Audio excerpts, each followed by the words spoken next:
He found porn at age 7. He's felt numb ever since. Nobody taught him how to connect, just how to perform. That's this week on Men in the Wild, where we look at real examples on the internet about men's relationships and break down what's going on beneath the scenes. What are the lessons that we've inherited as men? How are they helping us? How are they hurting us? And what can we do to create change? This week's post comes from us from Reddit Ask Men. This user asked, "At what age and how did you discover pornography?" Just wondering how and at what age. I have the feeling most of us discovered when we were kids. And as Terry Crews said one day, it's funny we discover porn when we're kids, but it's not for kids. The first time I saw an adult content, I was probably 5, just snapping on TV. Then I discovered videos on my dad's phone when I was maybe 8 or 7. So I think the comments here are really intense, and it's an important thing to look at because it is so pervasive. And the bottom line here, most of the men in these comment sections are much older. They're talking about pornography from magazines and TV, which is nothing like what exists on cell phones today for kids growing up. One person said, "We were like 8 years old and we were chilling in the school library in the afternoon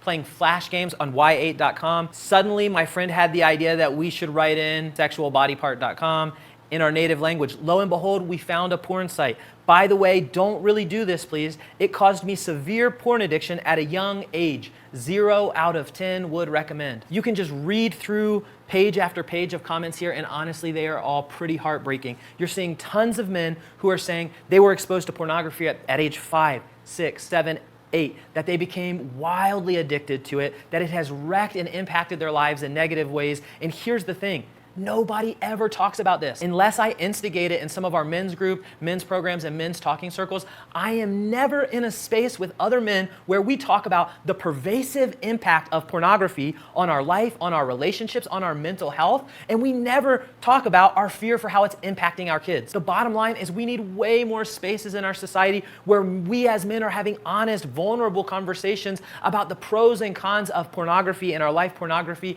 in our society. On the flip side, we hear so much, if you're listening, to women who are describing terrible sexual relationships with men, violent sexual relationships with men, exploitative sexual relationships with men. And you'll often hear women say, "Hey, my hunch is he's just doing things he's seen on pornography. He has no idea that pornography is not a manual for how sexual relationships should work." And so it is just having way too big of an impact on our communities and our relationships for us to never be talking about it. So let me ask you this. How old were you when you were first exposed to pornography? Let me know in the comments. And stay tuned because tomorrow we're going to be talking more about what we as men can do to have a more conscientious and responsible relationship in a society that is pervaded with pornography. And if you found this helpful, hit follow for more.